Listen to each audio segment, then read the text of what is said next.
Thank you for listening to this PodcastOne Sportsnet production, available on Apple Podcasts and PodcastOne. The following program is a PodcastOne.com production. From Hollywood, California, by way of the Broken Skull Ranch, this is the Steve Austin Show. Give me a hell yeah. Hell yeah. Now, here's Steve Austin. All right, everybody, welcome to the Steve Austin Show. I'm coming to you from the mean streets of Los Angeles, California. That's right, I am back from South Texas. I'm back from the Broken Skull Ranch. My first podcast I've recorded since I've been gone.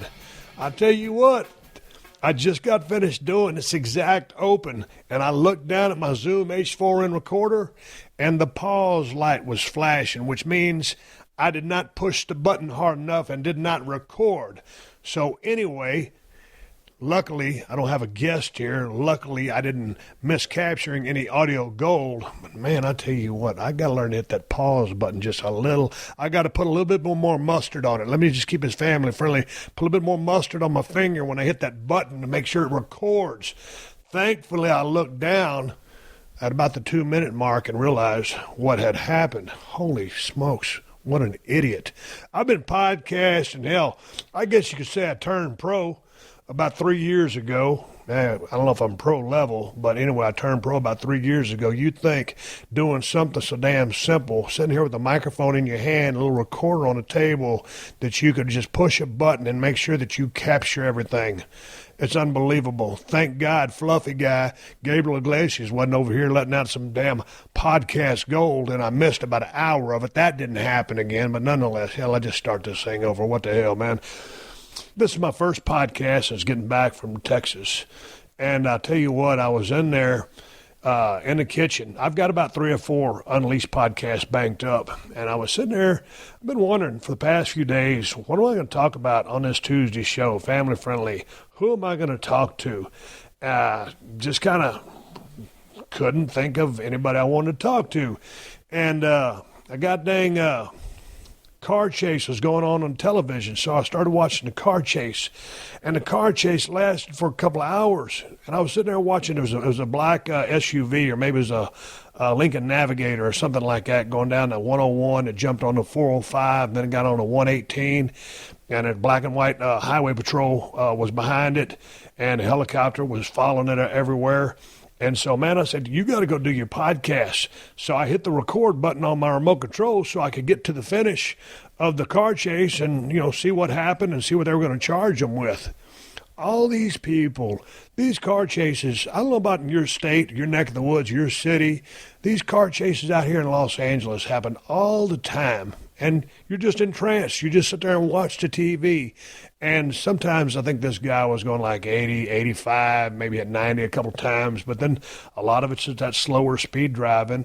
And they can't really do the pit maneuver because of all the other vehicles on the 405. And you can't put anybody in harm's way. And it's always interesting when I see these car chases, because when there's a car chase, for some reason, the highway is always wide open. And they're hauling ass. And I'm sitting there thinking, I drive down that same highway every single day. Every time I do it, it's packed to the gills with cars and traffic. Where's all the damn cars and traffic to slow the son of a gun down? Hell, he's running wide open, 85 miles an hour. If it was that easy to drive around Los Angeles, it'd be a snap to live here. I love Los Angeles for the weather. Anyway, I had to push the record button to record the high-speed chase, get back to my podcast, wondering who I was going to talk to. And then I said, man, curiosity killed the cat. I had to go hit the remote control, get on the list, and find my program and push the play button and find out how the car chase ended. But I didn't push the extend recording button, so I missed the payoff of the high-speed chase on the damn television. I guess it's like recording a podcast. I didn't get the finish of the damn chase, so now I don't know what happened, who the bad guy was, what he was running from. Was he under the influence? So I messed that up, but nonetheless. I sit there, was going through my phone and rolling through my contacts, and all of a sudden, Ricky Morton's name popped up. I said, man, I ain't talked to Ricky in a while, man. Let me just call and say hi to him. This wasn't even about a podcast. I was just going to call and say hi to him. So, man, I called Ricky Morton up, and he said, hey, man, what's going on? We talked about 20 minutes just shooting the breeze. And he said, hey, Steve, if you get a chance, could you mention the name of my wrestling school on your podcast? I said, yeah, what's your school called? He says, School of Morton. It's in Chuckey, Tennessee. I said, all right, I'll give you a plug on the podcast. So I talked to Punky for a little bit longer and hung up.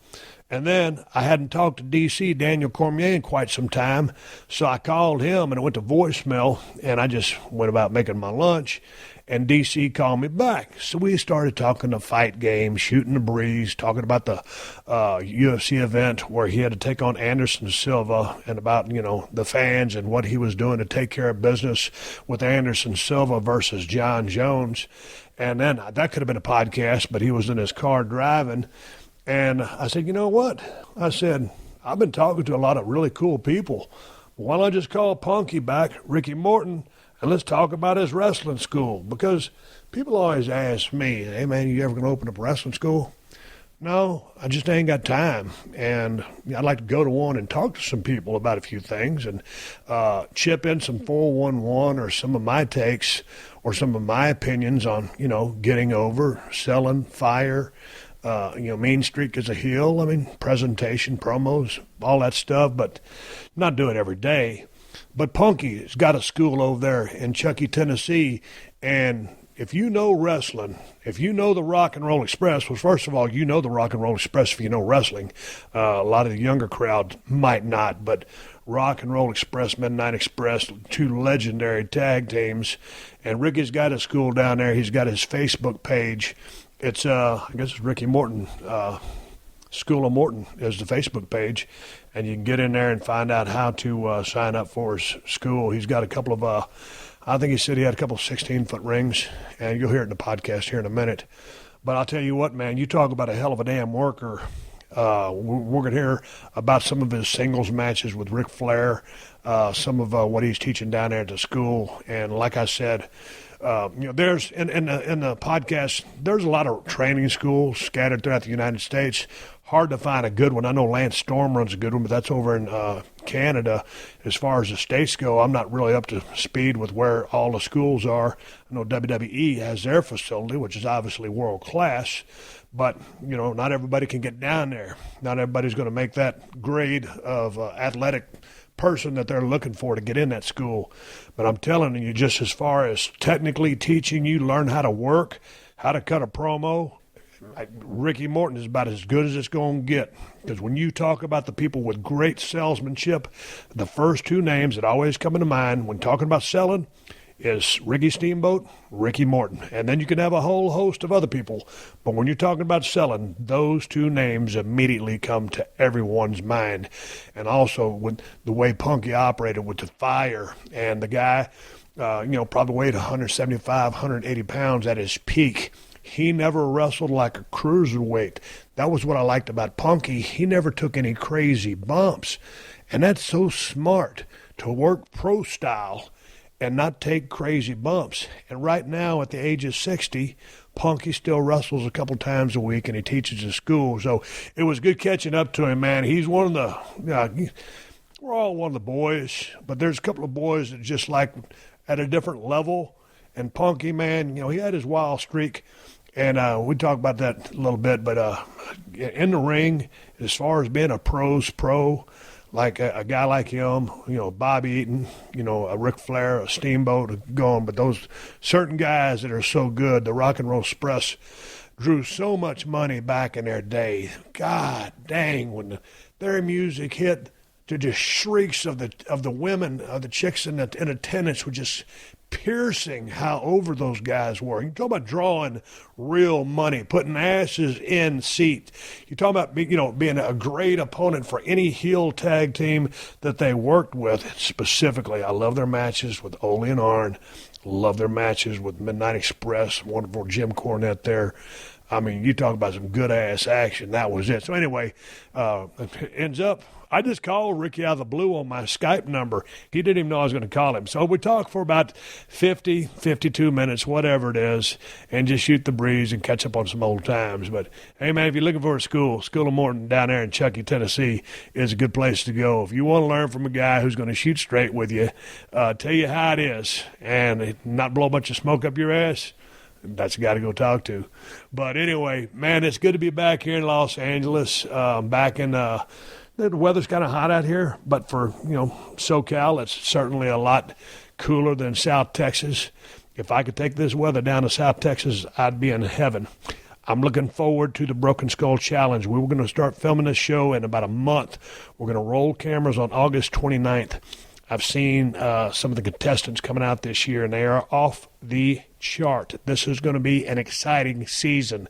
It's the toughest show on television. It's on CMT, Country Music Television, and it's about to get hot and real heavy out there. We've got some new challenges. It's going to be absolutely epic. This show is going to air in November, so we're going to get it, we're going to do it, we're going to turn it around, put it on the TV, and then I tell you what, man, as soon as we wrap up, I'm getting in my RV, I'm driving down to South Texas with my shotgun, I'm going to meet Ted Fowler 361 down there, he's going to have his bird dogs, and man, we're going dove hunting, and I cannot wait, because most of the time, since they dropped Redneck Island, that's going to free up 30 days' time for me. So I will be down there chasing those doves. I haven't been able to dove hunt in about 10 or 15 years just because of my schedule. So it's going to be a breath of fresh air, and I'm looking forward to it. I don't really hit too many birds with shotgun. With a shotgun, believe it or not, I'm not a very good shot. Well, with my deer stuff, I'm pretty accomplished. But shotgun is a whole different level. But I ain't afraid to shoot them. And most of them fly away. But I tell you what, me and Ted have a good time out there chasing after those birds. And Ted's actually a good shot. And he's got his dogs, Cassie and Tula, trained up. So it's awesome to watch those dogs work and hunt with dogs, because I've just never had the chance to. Our dogs, they're chocolate labs, silver labs, and all that, but they're city slickers. Ted's dog is trained, and she is awesome to watch. And you can just sit behind that bush, stay in the shade, and let that dog go do what it loves to do, bring that bird back. But anyway, I just got back from a trip from South Texas, and we flew down there. We chartered an airplane, and it's a little high to do that. We only do it a few times a year because of what it is. But when you do something like that, you've got some time on your hand. And, when you got some time to kill, things can get kind of boring, long, and tedious. So that's where Audible.com/Steve Austin comes into the picture. Hey, gang. Let Audible audiobooks take you on a trip while you're traveling, whether it's a mystery, thriller, autobiography, or the most recent bestseller. Audible turns travel time into story time. Just download your books or shows to your mobile device and listen anytime, anywhere, including the passenger seat of your car or your RV road trip, or in my case, a plane trip. Audible.com/Steve Austin has a great selection of audiobooks, news, comedy, and original podcasts. And Audible app makes listening easy because it has chapter navigation and narration speed control. And like I said, you can listen from your phone or your tablet or on your computer. Hey, that's what I did when old Jocko Willink was on the podcast a couple of weeks back. I got the audiobook version of Extreme Ownership, How Navy SEALs Lead and Win, and I listened to it before I talked to him. I highly recommend that book, by the way. And, hey, if you've got an Audible recommendation to share, tweet your suggestions to PodcastOne and use the hashtag AudibleSteveAustin. And if you ain't checked out Audible yet, join today. Go to audible.com/Steve Austin and start a 30-day trial and download your first audiobook for free. That's audible.com/Steve Austin for a free 30-day trial and audiobook. The Steve Austin Show. The Steve Austin Show. Rick and Morton, what's happening? Let's talk about the School of Morton. That's why I sent that picture of you with my shirt on, man. That was made right there in the School of Morton.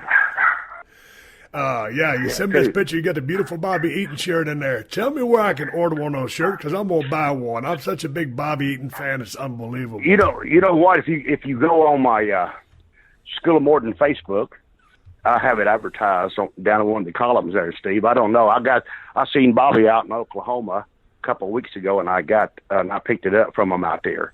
But if you do that for me, just get anybody out there, you or anybody, just stroll down my School of Morton and you'll see the advertisement for the Bobby Eaton T-shirt. Matter of fact, it's where I got a picture of the Bobby shirt on the comments.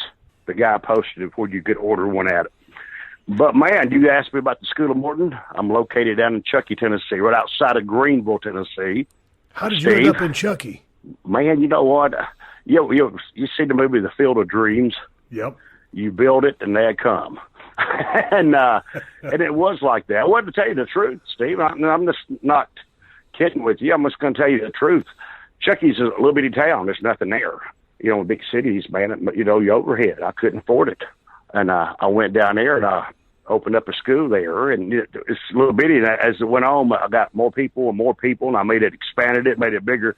And I know, if you notice in the picture I sent you, you see two of my rings in the background of that picture at my school. Then I have another one in the back, and I have a dungeon that's dedicated to Stu Hart.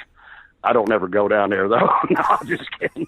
But I leave that for other people. But, man, it's there, Steve. And I ain't trying to, because you got a lot of the guys out there that have wrestling schools, and they're all good.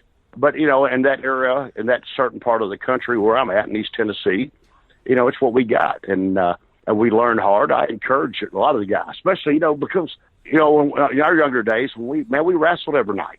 Nowadays, these guys are lucky to wrestle once a week or every 2 weeks. And it's just like, even though we're in the entertainment business, man, we're professional athletes. You got to train like they are. And that's at the school. I'd much rather get in the ring with a guy that is not that's got a little experience by just going to wrestling schools than not at all. So that's where I'm at, down there in Chucky, Tennessee. A great location, man. It's just, it's not hard to find. It's not but two buildings in Chucky, Tennessee, and one of them is the School of Morton. Well, talk to me about them rings you got, because, I've heard so many of my guys that come on my show, they started backyard wrestling. They'd build their own rings. Are those 16 or 18-footers? Mine are 16-foot. I'm going to go ahead and give everybody a plug. A guy named, you might know him, Mike Samples, up in Kentucky. Do you remember Mike? Yeah, I remember the name. Yeah, see, but Mike, he makes all the, the cages and stuff for UFC.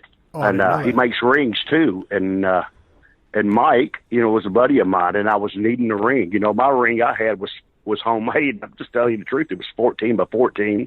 The ropes wasn't like, and I needed a good ring, and I got a hold of Mike. Man, he helped me out, but since then my school's grown, and I've, and every time I make at my school, I put back into my school, too. I really do. It's not that I make a killing off of it. I don't. What does a ring cost these days, Ricky? Man, a good one costs you $4,500. Steve, that's and to somebody like me, that's a lot of money. So, but what I do is I get that.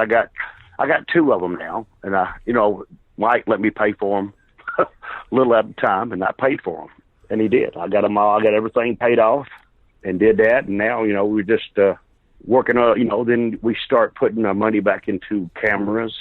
For teach you guys. I wasn't one of the best talkers in the world, but I got my point across.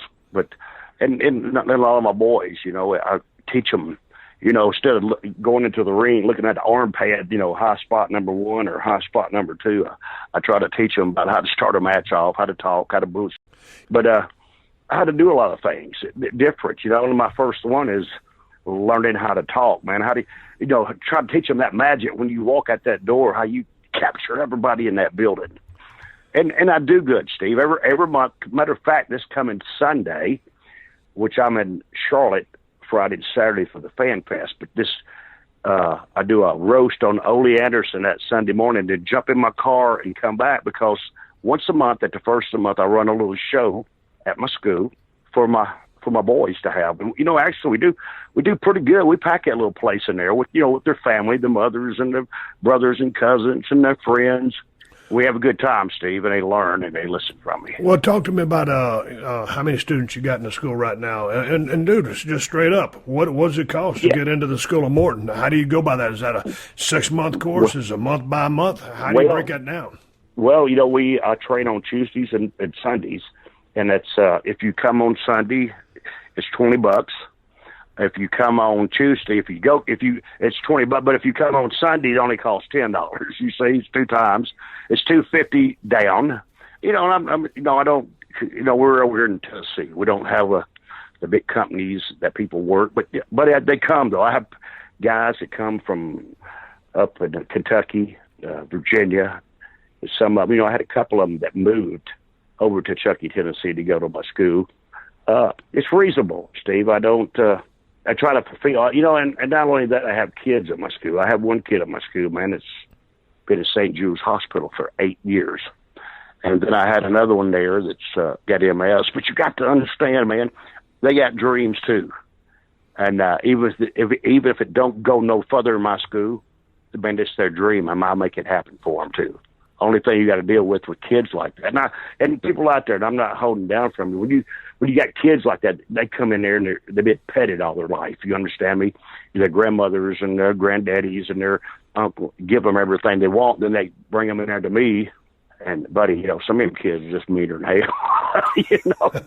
They get everything. They get everything they want. But then I make them realize, dude, that, and that's what I was telling you earlier about my son. I teach you. I just say yes sir, no sir, yes ma'am, and no ma'am, and make them understand. A yes sir and a no ma'am and a yes ma'am will get you real far in life. It will. It will. Just how you present yourself. Right. Yes, a little bit of manners and stuff. We teach that down there. I don't have the answers to everything, Steve. So but how do you start these guys off? I mean, are you starting off? I mean, I'm going back to my days in Chris Adams' school. I take them back there to back in Little Ring. First of all, I teach them.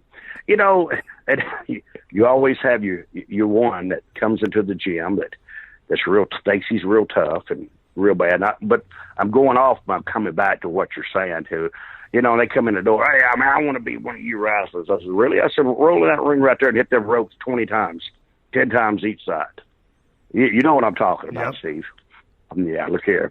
They roll out of the ring. They start making that excuse. Hey, my wife, she's calling me. And look here, they're limping towards that door. But, it's anything. That ring's dangerous. How I start them off is, first I got to get them in shape. I don't go out there and blow you up. But if you don't get them in shape, they're going to get hurt. You got to be in shape to take a back bump. You got to be in shape to hit a turnbuckle real hard, and you really got to be in shape to hit them ropes hard. And that's what I teach them off. I start them off slow, but I get their calisthenics going because it'll help them out, and then we move on from there. And every time, even the guys that's been there, I had a couple of guys, Chase Owens, and he's real big in Japan in the Bullet Club and stuff. He's one of my boys, Kid Cash. A lot of guys I trained in the ring, like back then because we wrestled every night. They bring a guy in, they want him over, and me and Robert would work with them. That was whatever territory we went to. But you got to get them in shape. But when you're starting these things off, it's not like you're just trying to get them basically in shape to be able to have a match, to be able to go through the moves and stuff like that. Because back in the old days, I mean, you'd get guys, those hardcore guys from the old school, they just grind the hell out of you just to get you to quit, just to see if you can weather the storm. But these days, I think it's changed a little bit because, I mean, if you're going to run everybody off, you ain't going to have no customers. Okay, now that's my whole thing right there. And I just tell them all when you come in there. I have some guys that come in off independent circuit wanting to learn a little bit more. And when you come in, don't impress me. I done seen everything. If you don't impress me, I won't shit a fruit salad. That would impress me. The rest of it I done seen. But see, what the guys don't know, Steve, and this is the greatest thing in the world, they don't know the basics. And I'm telling you, they do not know the basics of professional wrestling. Okay, so what would you call the basics? Oh, just lock up, grab a headlock, shoot you off, tackle, drop down, get it again, reverse hip toss. I don't know. And plus another thing, they got another language too. Right. Into that. But they don't. A lot of guys, they do not know. Next time you work with the guy, get in the ring with him, tell him 1-2. Yeah. You know what I'm talking? Yeah. He don't know what the hell you're talking about. You know what I'm saying? But it's the basics. And just how to work the crowd. But before you get to working the crowd, are you doing like tumbling drills, learn how to take a flat back bump, slap it at mat? I have warm ups, Steve. It's the warm up drills. You start off with the left arm forward row, and when people don't understand the left arm forward row, you learn how to do that to learn how to take an arm drag. You understand what I'm saying? You lead off with your left arm. Then I do that. Then you do the forward rows, the back rows up onto your feet. Take a back bump, get up, hit the rope. You have another guy in there. You drop down, come back, come off, reverse. Just get your timing because the match is based off timing. And get your timing together. I do all that. No, I don't bring them in there and make them do 700 free squats before they get in the ring. I don't do none of that bull crap. Hey, talk to me about the arm drag, Ricky, because the arm drag, and out of all the things, and you might be rolling your eyes over there, But the arm drag is almost a lost art because, you don't just go out there and just throw your arm out just because, hey, I want you to arm drag me. And you go back to watch Adrian Adonis. He was a lefty anyway. So it would look like he was throwing a punch or going for an offensive move to feed into that arm drag. Or if a guy's naturally hitting the ropes and he's in motion, well, then because he's running towards you, it facilitates an arm drag. But, some days, I mean, when you're talking about teaching the basics, sometimes I'll watch some of these guys just go in there and take one tackle, 2 drop downs, a couple of arm drags. It's like, Jesus Christ, I can see this coming from a mile away. You're not. Yeah. You're not fooling me I got you on that right there. Yeah. But see, when you're starting off with these guys, Steve, you have to do it that way. Now, if you get into a match, normal like I do, you do things for things like you were saying. You just don't shoot a guy off and give him he comes off the rope. Or I never did that anyway. Matter of fact, I gave 3 different kind of arm drags. You understand what I'm saying? It's a lot of guys can do that. I can. I usually start off with the left one, then I can do the right arm drag. I can come out of the hip toss into an arm drag. All kinds of stuff, but that's when you get later on and when you learn how to work. How do you go about teaching a working punch, Ricky? Because you always had a damn good punch. You just felt good and it looked good. Well, when you get bigger, I make them understand because nowadays these guys in this slapping syndrome, chopping and shit. Sound effects. I hate that. Yeah. It's the only time they get a pop. But throwing a punch, especially at my school, I don't even allow them to throw a punch, not to the face anyway. Right. Because I'm from those school. I mean, if you notice, Steve, and in my days, and I teach these guys. Nowadays, the guys go to the ring, they got their fist balled up, and I'm telling them, I said, "What do you got your fist balled up for the guy for? You're in a wrestling match. I mean, what do you want to hit him in the mouth for? And they do that. Not long ago, I worked with D'Lo Brown a couple of years ago in the match, Steve, and same thing. And I'm not getting off what you asked me, but, I'm in the ring with him, and I asked him, I said, D'Lo, what do you want me to sell, the first punch or the 47th one? I mean, I don't know which one to sell. Yeah. You done hit me 47 times. But, I'm telling them, Jesus Christ, but at my school, I don't even let them throw punches. That's until you get into the angle, and I shoot little angles in there, but I teach the forearms. I teach, the forearms across the back, across the chest, and then we finally work it in. Learn how to throw a punch is something you got to do on your own. It's something that you got to master in your own way. Because I hate, and I tell guys, if you can't throw a good punch, don't even throw one at all. And that's what I meant by that. I don't let them, but after you've been in the ring for a while working with the guys, I get up there and teach them, how to throw that punch. And another thing, too, it's the guy that's selling it. If the guy knows how to sling his head back, it looks like, man, your punches look so great. And that was good. Me, I used to have my head down, have that long hair, and, they hit me with the punch, and I sling that head back, my hair go way up. It looked cool. It takes 2 to throw a punch. One of the things that I always liked about your work, I mean, your whole body of work, just in general. But man, when you talk about the good sellers in the business, your name automatically comes up. Steamboat's name automatically comes up, and then you go down the line. So obviously you place a very high importance on the art of selling because you've got to tell this story. I guess it was one of the countless times you was working with Arn and Ole. And I guess you and Ole were punching each other. I don't know if we talked about this on the last podcast, but what happened? Do you remember that story where you just took a bump? Yeah, I remember that story. It was, Ole never liked small guys. And Steve, in my day, I was a small wrestler at the time. I weighed about 175 pounds. But I had that fire in me. We shot we done had our run with the Midnight Express and everything, and then we shot that angle with the Four Horsemen, and they just brought Ole in, and Ole the whole time, and Ole, that's what I respect about Ole. He tells you how he feels. He don't hold no punches. What I'm saying? This, and he don't like nobody. He don't even like ice cream. This son of a gun. So he And we shoot this angle, but then we go into Hampton, Virginia, and in our days, Steve, we had to sell the buildings out every week or every 2 weeks. That's what we did.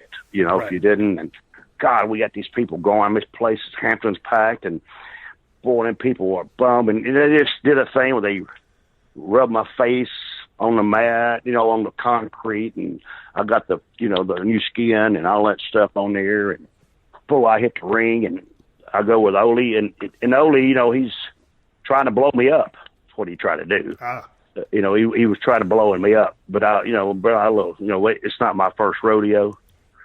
So I got him in the corner, and I done hit him 700 times, and he hadn't took a bump yet. So I just stopped, and I looked at him. I walked right to the middle of the ring, and I took a big old bump. I just took a bump.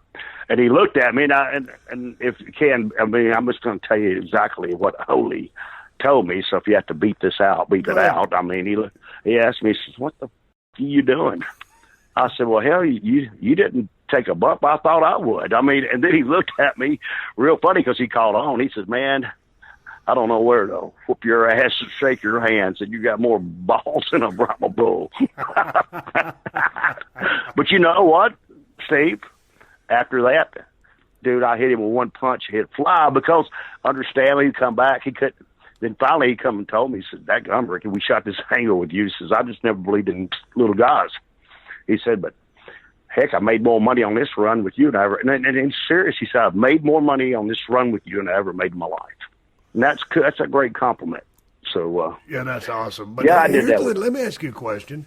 Because, man, when I go back, people always ask, if I'm talking wrestling, my favorite era was that mid-'80s stuff. I love the stuff that Bill Watson, them guys who done Mid-South and Power Pro, NWA, man, and you guys running, and you and Robert, and y'all either feud with the Horsemen or was it the Midnights? So as a white meat babyface, you and Robert, I've seen that somewhere before. Yeah. Was there, who did y'all, I know you love to work with both teams, but, man, I'm such a fan of Ole and Arn. And then Arn and Tully, I like them too, but I liked Ole and Arn combination. And, of course, I loved, Beautiful Bobby and Stan. Yeah. But Loverboy Dennis Condrey. So what was your favorite mix to work with out of both those tag teams? And what did you think was different about each one of them? Well, Steve, and it's a question that asked to me, and I don't really know how to answer this question, because you got to, and to me, and I tell guys, what makes a good baby face is that you can work with anybody. Now, what makes a good baby face? See, the heel never changes his gimmick. He only works a lot of guys only work their style, and if you can adjust to their style. Now, with the Midnight Express, it was the deal with Jimmy Cornette. They wasn't the big, tough, badass team. They were the ones that when you did the baby face and heel gimmick, that they could never get nothing right. He always outsmarted them. Then it had Jimmy Cornette to come in and screw us in the match. Yeah. And and that's what boom. But then when you got in there with Ole and Arn, here's Ole Anderson, the Minnesota Wrecking Crew, the big baddest son of a gun in the world. I'm Leroy Brown. He's what I'm trying to say, real bad. And Arn Anderson, they're real tough guys, and you got to understand. You got to change your thing. And you see, what got me over, Steve, is like you were saying earlier, was selling. When you start to sell, man, and the whole match. Look at some of these matches where Ole and Arn would take that one body part. Yep. And just work on it and pound me and pound me and pound me. But I never died. And I kept coming up, and I'd make those little surgeries. But see, that was the difference in between all of them. To me, and I can't pick one. I loved them all. Yeah. Every one of them. Especially when I was younger working with Dennis Conner, because Dennis taught me a lot in the ring. But then when Dennis left and Stan Lane come in, Stan filled those shoes just like that, because he was a good-looking, great body heel that fit right in the mode with Bobby Eaton and Jimmy Cornette. Sweet Stan Lane, and beautiful Bobby Eaton. Just that name, the Express, and the Express. But a lot of them worked out like that right there. It was I think, I'm not trying to pat myself on the back or saying I had to, but it was me adjusting myself to these guys, because every one of them were great workers. All of them were, and I couldn't pick none of them because we drew money with all of them. Oh, I know, but when you said Loverboy Dennis Condrey taught you stuff, now when you started working with him, and you were already a veteran, I'm assuming. So what particular did he teach you? Well, see, he taught me that. You see, I was not really. I first got my first break for Bill Watts. That's when I really got my first break, and they put me into the Rock and Roll Express again. That's what Dennis and Bobby, he taught me the things about selling. It's hard. That's what I'm trying to say is, he in the ring, Ricky, sell it this way, or Ricky, do this right here when I throw you to the floor this time. And, about how important not touching the manager was. He said if you touch Jimmy Cornette, you'll take heat off of us. Right. And he was right. Everything he told me was right. And it was little things like that. No matter who you are, when you get a seasoned veteran like Dennis, he teaches you all the things in the ring, that just little things that mean more than any big thing ever could. And then, but when Dennis left and Stan stepped in there, Stan was there. And I took the selling that I had from, learning from Dennis to put it in a match with Sweet Stan. And it all came together, Steve.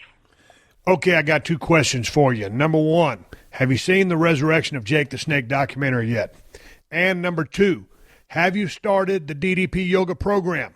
Well, if the answer to both of those is no, then let me tell you about a great deal that my buddy Diamond Dallas Page is offering just to you. 20% off anything you purchase at ddpyoga.com/Austin. 20% off the DDP Yoga program. 20% off the collector's edition DVD and Blu-ray of the Resurrection of Jake the Snake documentary. DDP Yoga literally saved Jake's life, and you can see that incredible story when you check out the Resurrection of Jake the Snake documentary that Diamond Dallas Page and his crew put together. Folks, this ain't just a wrestling documentary. It's Jake's story. It's how he battled back from the brink to reclaim his life, his family, and his career. It's going to take you on an emotional roller coaster, which is probably why it's the 6th highest rated documentary of all time on Netflix. And believe me, after you see what DDP Yoga did for Jake, you're going to want to jump on that program too, because it's more than just a workout. It's a way to live a healthier life. DDP gives you everything you need, and all you got to do is commit. He helps you with nutrition and how to prepare healthier meals for yourself and your family. And, of course, he's got all the DDP yoga workouts laid out according to your skill level, beginner, intermediate, or advanced. And you go at your own pace, too. And DDP's got all this available on his new DDP Yoga Now app. This thing is awesome. So you can get everything right on your phone or your tablet. It makes it real easy. So get the Resurrection of Jake the Snake documentary. Get yourself on the DDP Yoga program and do all that for 20% off by going to ddpyoga.com/Austin. Folks, do yourself a favor. That's ddpyoga.com/Austin and get 20% off anything you buy for a limited time. What was your worst injury in the ring, Ricky? Because, I mean, you had a long career. You're still in the ring. You're 60 years old. You're wrestling a couple nights a week. And earlier when we were just talking on the phone, I called you out of the blue just to say hello. And I said, hey, I'm going to call this guy, talk to him about his wrestling school. What was the worst injury you ever got in the ring? Because, man, when I look at your style, and I just preach this to a lot of these young kids that are trying to get into business these days. Everybody kind of wants to work out suicide style, that cruiserweight style. And with all due respect to cruiserweights, Ricky, you weren't the biggest guy in the world. You said you were $175, but you always worked pro style. Yeah. You know, working a body part. Yeah. You know, your basic high spots. It's the same thing I did in a more violent fashion, and I was, you know, kind of a different kind of baby face than you were after becoming, you know, I went through my heel phase, but. What was your worst injury? Because you was in good shape.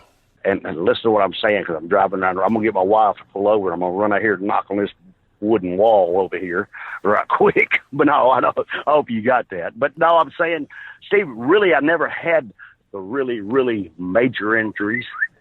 I had the ones that were just like all the other boys have. You know, the twisted ankles. You know, I broke my arm before. But it was nothing really. I never had no major surgery. I never had that. So you asked me earlier about how's my body feel. But you see, I'm still, I guess it makes me still young, doing it at my school and still working. But imagine, Steve, if I quit, I don't know. I don't know if I could walk after I quit and settle down for a while. But I've never really had no major injuries like that. But just another thing you were saying that made me catch your eye. See, our business, you got to change with our business too. And me and I watch some of the stuff. See, our days, we always took care of each other in the ring because we depended on each other. We didn't have contracts. But see, nowadays, the people pay to see their money to watch you get hurt. And the guys work like that, too. I mean, I don't know if you noticed that or not. They're high risk. To me, it seems like they are, because you read a lot of them. They're injured. So, I mean, they're taking a lot more risk of doing things. And the guys, we was talking earlier with Ole and Arn, they knew how to take care of you. Bobby Eaton was one of the greatest, at catching you and doing things so that when you landed, you didn't get hurt. So I don't know. I mean, and to answer your question, I'm like everybody else. I got the chips in the elbows. I have the sore back and sore knees sometimes, bad ankles. But other than that, Steve, that's about it. But what are you teaching? Are you teaching the style that you worked as an in-ring performer? Are you teaching today's style that you would find on maybe a WWE? Because, and I'm not gonna. This is not a knock. I'm just saying, guys are working so hard and so fast. In your opinion, what do you think draws money? Is it harder, faster action, or more compelling storylines? Or a babyface that you love and a heel that you hate, because some things are done so fast these days. It's like, man, if nothing's hurting, I really can't, And I'm one of the boys, but so I give the guys credit for being better athletes than we were back in the day. But at some point, man, you can only go so fast, and I think there's diminishing returns by going too fast. Well, I tried, and see and understand me, Steve. Being in this business, you gotta go with the flow. You gotta know what's happening in every direction. This is what I try to teach them here. It's about learning our business, because there's sometimes that you're gonna have to work fast. There's sometimes that you're gonna work slow. Now, on the independent circuit that I'm out here on, I try to tell the guys a lot. I said, man, listen, you had a great match, but the people didn't see half of it because you went so fast. And really, Steve, if you stop and think, and I get these guys to do this all the time. I said, after your match, I want you to go out there and find somebody that you don't know, and you ask them, did you watch my match? And then they're going to tell you they did, and you come back and tell me what they said. And the answer to that question is, Steve, all they remember is the finish. Right. And you have to watch the match. And I told the guys to watch the match, too. Because everybody, other night I was going to, believe it or not, I was going to do a dive over the top rope. And I went out and I was watching a couple of matches. Well, hell, they did a dive 14 times in that one match. I said, well, I can't do that tonight. But if he just slow down, I said, by the time the guy turns around and asks the guy beside you, what do you do? Oh, you done did 2 more spots. So just slow down. The people were watching you, man. And that's what I try to make them understand. It's like you're on stage. I mean, you got to when you talk, the people's got to understand what you're saying. And the simpler to me, the whole thing, you have the time where you want to get the heat. If you're coming back in 2 weeks at the show, some of these independent shows run every week. I go in and do a little deal where the heel, gives me the gimmick, and I cut the interview and come back in a couple of weeks. All of it works. It's according on the situation that you're in, Steve, because there's still the old school wrestling out here. There's the new school wrestling out here. I don't say it's, I just call it the right way. That's the only way I put it and try to teach it. I teach all of it, though, because I have kids that go to Japan, and from my school, they come back and want to, you know how it is when you come back from Japan. You're wide open, full of piss and vinegar, and bam, you don't sell nothing, you hurt nothing until you get back into the groove of being back here in the States. So what are you telling these kids when you train them in your school these days? I mean, because back in the day, in the phone call that we were having before we started recording, we were talking about the good old days and working in Nashville at the fairgrounds where Frank Morrell, hell, I'd be over there in the babyface corner. I was working with maybe Superstar was running heel that day. I don't know. And, give me the finish, give Bill the finish. And I'd go out there and listen and we'd have the match. And a lot of times you were saying you'd be going to the ring and, one of the greatest referees of all time, Tommy Young, would be giving you the finish. And so you didn't find the finish out there. You might even be in the ring getting the finish. Well, you see, Steve, when you started there in Nashville, but see, like for Bill Watts, it was very seldom that you ever shared a dressing room with heels. It would never was. You're always on the other side of the building. And then, and I remember first when TBS started coming, then the internet started coming in, the kayfabe sheets coming in. Whether, everybody tried to kayfabe. They was trying to beat Dave Meltzer stuff. You understand what I'm saying? So instead of anybody knowing what your finish was, they didn't tell you till you went to the ring. Yeah. But that was a difference. It was a difference in time. I mean, I did several out of broadways with Ric Flair, and I didn't even see him till he got in the ring. Right. As a matter of fact, every night that I done it, the only time I ever saw him was in the ring. People thought that nowadays, which we are, me and Bobby, like me, Bobby, and Tommy Rich, and guys like that. So we all grew up together in this business. And they used to tell me about us hanging around. I said, yeah, but I had to wait till Bobby turned babyface before I hung out with him. I mean, you never seen us together in the bar. You never seen us together at the house, especially Bill Watts. God, man, if you didn't kayfabe, dude, you couldn't even call him on the phone. And he'd fine your butt for that. So, but, it's just a difference in times, Steve. All of them are great. I have great memories. You had long territories at the time. You drove them. But, I wouldn't change it for nothing. No, man, I love this business. Hey, you're talking about working with Ric Flair. And, Flair was, as a singles guy, he's probably my favorite world champion of all. And it was a huge influence on my career. It wasn't until I got dropped on my head I kind of had to modify my style. So it's probably, and I hate to say this, but it was probably a good thing I got dropped on my head to change my style because no one can be Ric Flair. Ric Flair was Ric Flair, and I changed into that brawling pro style that I adopted. But in his prime, and I worked with him a few times, once or twice in WWE, but that was in a different era. How was he in the ring just coming in and all you guys know is a finish and you're listening? Because you know he's coming. Well, you see, because, Ric Flair wasn't a world champion for nothing. Ric Flair, right. Yeah, he wasn't that. Somebody just give that to him, buddy. He was Ric Flair. And before I even wrestled Ric Flair, he done watched my matches and knew every move that I done. And when I went to the ring with our Broadway, I didn't know. We went to the ring, and he knew everything that I done, Steve. And he put it all during the match. It's time. Like things. You can't teach this to kids either.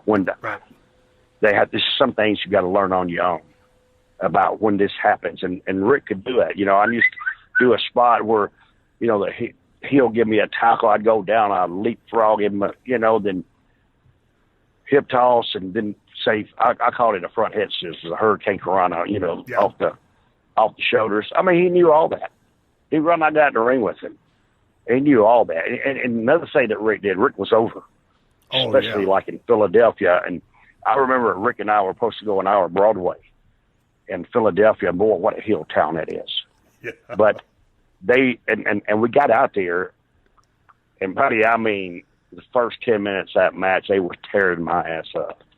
But Rick, about 20 minutes in the match, dude, I mean, this is a work of art to watch this. This is how you learn, and this is what people don't understand, that you got to be there to see this. You got to be there to learn this chemistry. Dude, he took Philadelphia, in 20 minutes, he turned them people together. Look here.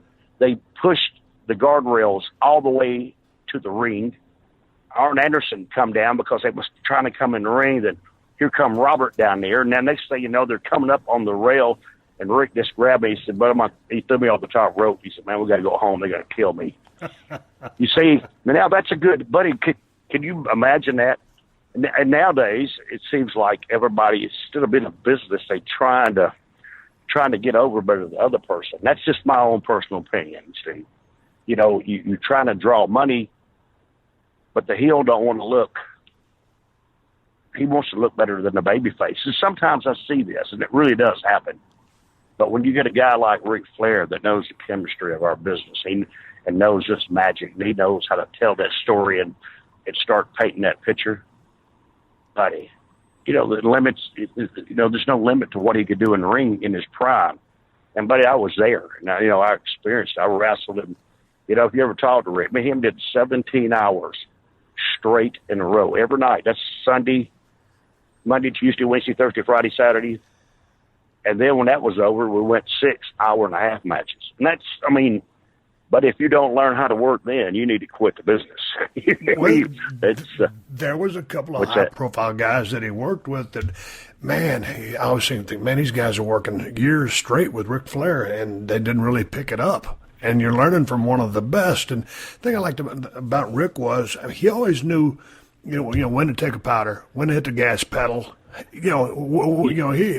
That dude was so in tune with the crowd. He was just two big ears out there listening to the crowd, and he worked them. I mean, he worked them to death. And like you said, if you can change Philly, and if they're giving you a hard time and 20 minutes in they want to kill him, you know, he just had a way to read a crowd, and he knew when to hit the gas pedal in the match, come back, get some heat, start that preliminary heat, little comeback, and then grind you down to go for that patented leg work and to try to set up for the figure four.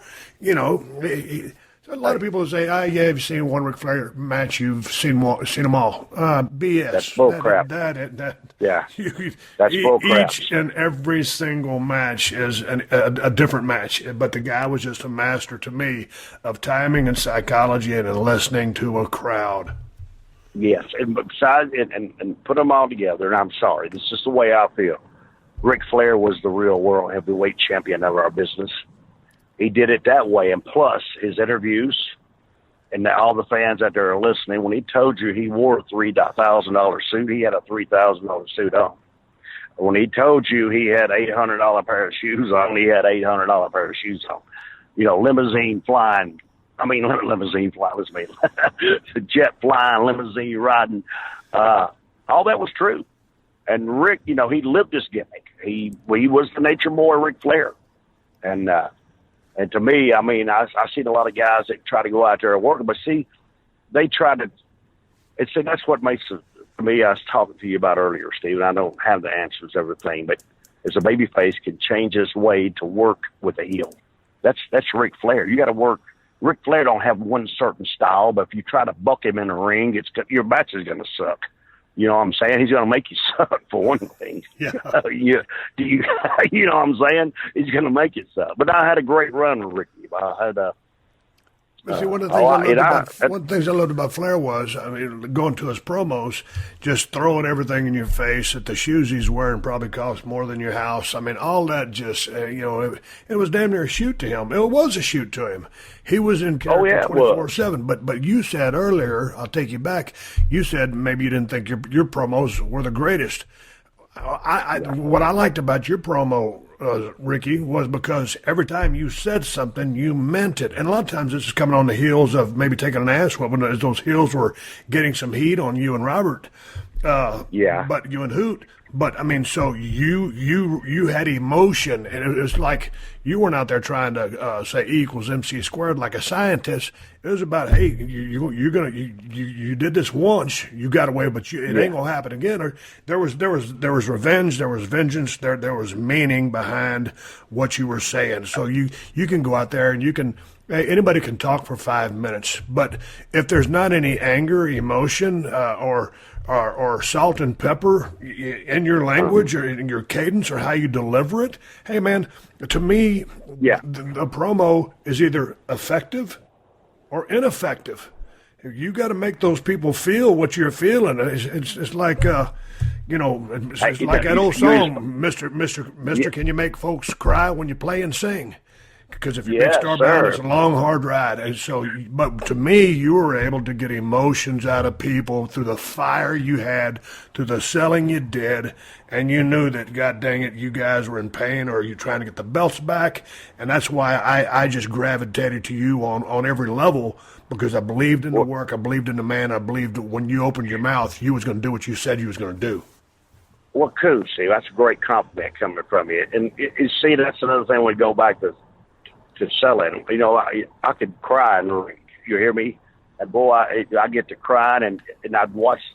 You know, we was in the era with the young girls. Man, they'd be crying, and you know, if I'd shoot an angle and get hurt, like my arm, I have my arm wrapped up. I look out there at all the fans. I have their arm wrapped up. You know, because it was a different era, and they believe. But see, one thing I never did on my interviews is I never went out there. It's being a baby face and told the heel that I'm going to jerk your head off and doo-doo down your neck. I never told them that I was going to do this to you. I always told them that I'm going to come out and give you the best that I got. Right. Because it's a different time. You know, but I was a small baby face. I couldn't go out there and promise the people that I was going to beat Ric Flair for the World Heavyweight title, and it wasn't going to happen. See, that's another way that the business changed, and that's the things. I'm not going to say that. I learned that from Dusty. You know, then the match that you knew. But see, you didn't know. See, because you didn't know your finishes back then. You know, it's like Flair and I, you know, I didn't know we were going, you know, some nights, you know, we went like those 17-hour Broadway matches, but you had to wait to that night before you went to the ring to get that finish. It's the same thing. So you didn't, your interviews were based off of, you really didn't know what was happening. So I couldn't promise to people something that I couldn't fulfill myself doing. That's the way I felt about it. All right, got to take a minute here to thank all the fine sponsors of the Steve Austin Show, and I wouldn't be able to do this for you twice a week for free for you guys if not for these sponsors. So big ups to Buffalo Wild Wings. And it's time to get excited because this month means we get to sit back and witness the world battle it out for the top, from swimming to sprinting to golf. Yes, even golf. And with so many events, you're going to need wall-to-wall TVs. And with wall-to-wall TVs, you should probably grab some friends to watch with you. And with friends, you're probably going to need some food. You get where I'm going with this? You're going to want to be at Buffalo Wild Wings. They've got the ultimate sports watching experience, and it's never been clearer than now. They've even got a limited-time menu with the new all-time favorite flavor smoke. That means shareables like the Smoke Stack, a generous helping of kettle chips stacked with pulled pork, sautéed peppers, queso, and more. Or if you're not into sharing, order yourself the new barbecue bacon turkey burger. And you know Buffalo Wild Wings also have beers. So skip staying at home and head to the place that's made for this. They've got the menu, the TVs, and hey, it's hot outside, so they've got the air conditioning covered too. It's time to get excited, and they're excited to have you at Buffalo Wild Wings. Wings, beer, sports. All right, people, I got a big favor to ask you. It's going to take you about 10 minutes of your time. Could you please go to podcastingsurvey.com and complete a short online survey? And the first 500 people who complete the survey will get a $25 gift card to restaurant.com with a chance to win an additional $250 for filling out the entire survey. So do the Steve Austin Show and PodcastOne a big-ass favor and take the survey at podcastingsurvey.com. That's podcastingsurvey.com. Hey, man, let me shift gears for a minute. I was talking to someone the other day, and Magnum TA's name came up. And, of course, I remember when Magnum first came out, and, man, good-looking guy, pretty good worker. He just had that good fire. He had that grit, and good-looking guy. And I just figured he was going to be one of the next big singles wrestlers that there was, really giving him push. Some of the classic matches that he would have. And then he had that wreck. Were you in that territory at the time, or were you down in Oklahoma? No, buddy, I was there. We were, we had a great thing doing it. We had a great crew inside there. Matter of fact, I was with Magnum right before he had his wreck. We was all at Bennigan's. He was in his Porsche. He left to go home. He had a wreck on the way home. He broke his neck. Magnum was a big guy. I mean, good looking. Kid, and with the body and his gimmick, the biker sort of clean cut, bad biker. To me, his gimmick was, and he was going to have that great run, Yeah, because he was like a guy that, of course, he's so good looking, all the chicks loved him, but he was so rugged, all the guys wanted to be like him or have a beer with him. So, I mean, sometimes you'll get the reverse of that. Sometimes, the chicks, the guys just won't like a guy because he's too good looking. All the chicks love him, but Magnum had that universal appeal. Everybody loved him because he was basically real. So, what was your thoughts when he had that damn wreck? Because, man, it tore me apart because I just figured he's going to be the next big superstar out of the business. And, he had to luckily he came out as good as he did and was able to still live a quality life. But Well, Steve, he was, they were grooming him for that. You see, and that's the reason I went into an angle with Flair. Because I think that was going to be Magnum. You hear me? Yeah. They were grooming him for that. Yeah, and he got ready for that. And, man, it's sad. I'm not saying this in a bad way. And I'm not. And I hope that everybody that's listening to this, they understand what I'm saying. But, it's one of those things that you say, what if, Steve? And, what if is a big word right now. Yeah. That what I'm talking about. And what if? And Magnum's listening to this. I don't mean this bad. I love you. You're my buddy. You're my friend. You're one of the boys. But if it didn't happen, Steve, he'd have been one of the biggest stars this business, I think, would ever know. To me, because his buddy, he was there. He was that rough and tough guy you was talking about, and that good-looking guy, and he could hold his own. You understand me? They were grooming him I think they were grooming him to hold that title for a while. To have that good long run like Steamboat and Flair did for the NWA title. Steamboat and Flair had that run over there in the Carolinas for years. Mm-hmm. And same thing like we did in tag teams and other thing. But Magnum, that they were, I can't tell you the limit that he would have went to. I really couldn't. Because I'm going back to the same thing, what if? Right. And everything. But that's cool, Steve. Before you go. Yes. Yeah. Just one last question. I was talking with someone earlier about getting over. What, in your opinion, is the hell? I think it was you and me talking about getting over. What is your key, or what was your secret to getting over? Is it a fluke? Is it a chance? Is it luck? What's your take on getting over? My take on getting over. Well, the first thing is, and this is not even about it's being at the right place at the right time. But the only thing that gets over, and you look at everybody in this business that got over, even you done it, Steve. And that's knowing how to sell.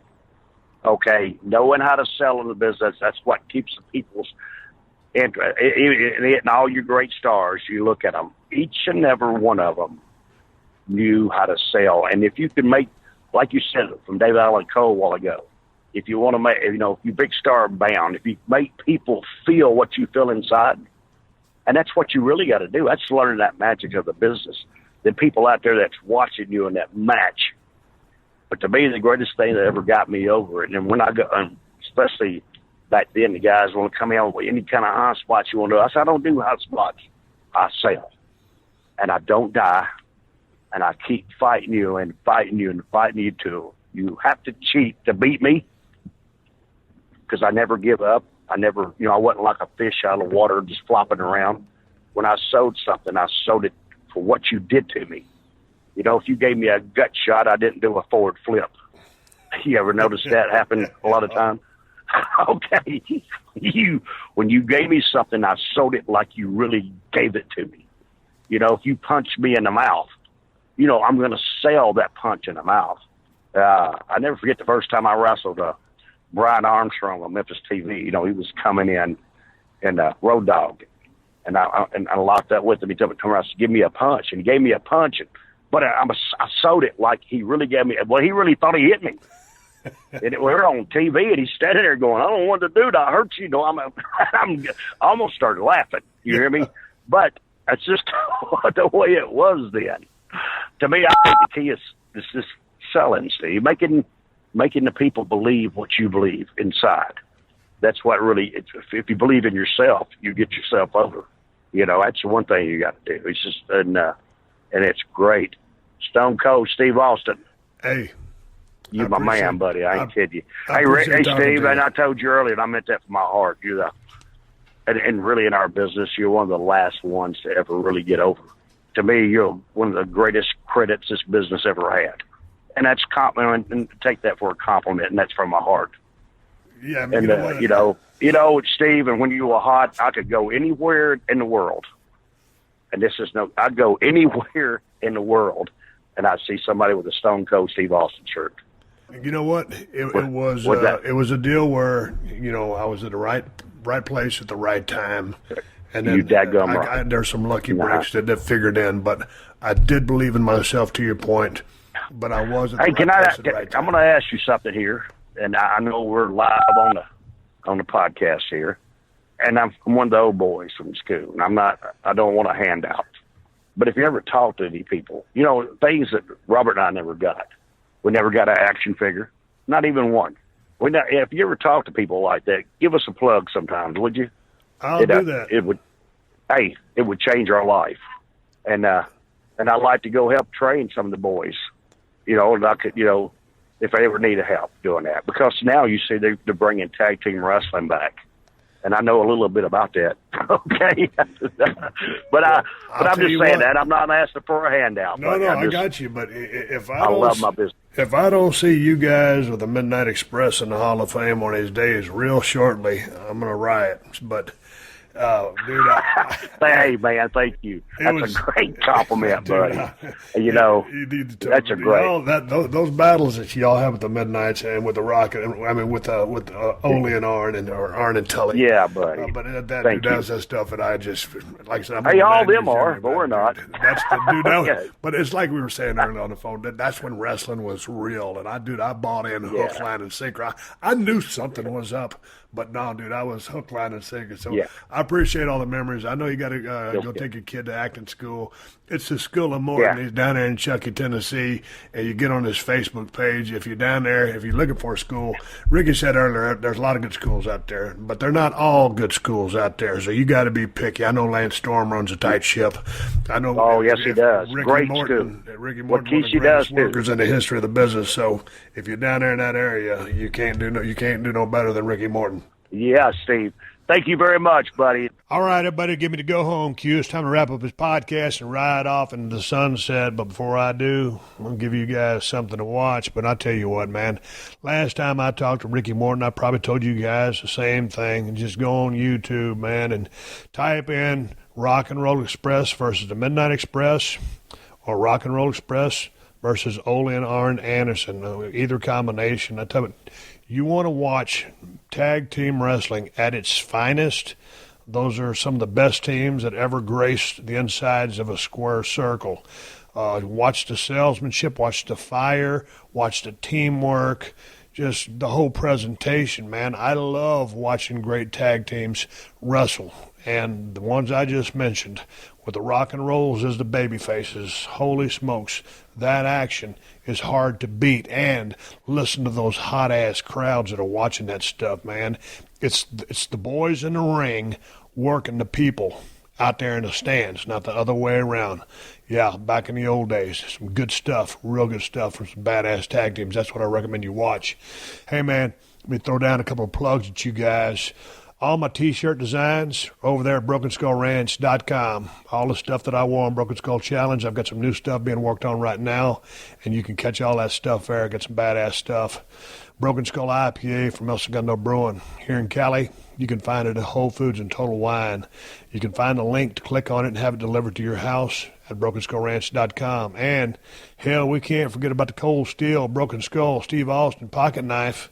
You can get a link to that at BrokenSkullRanch.com.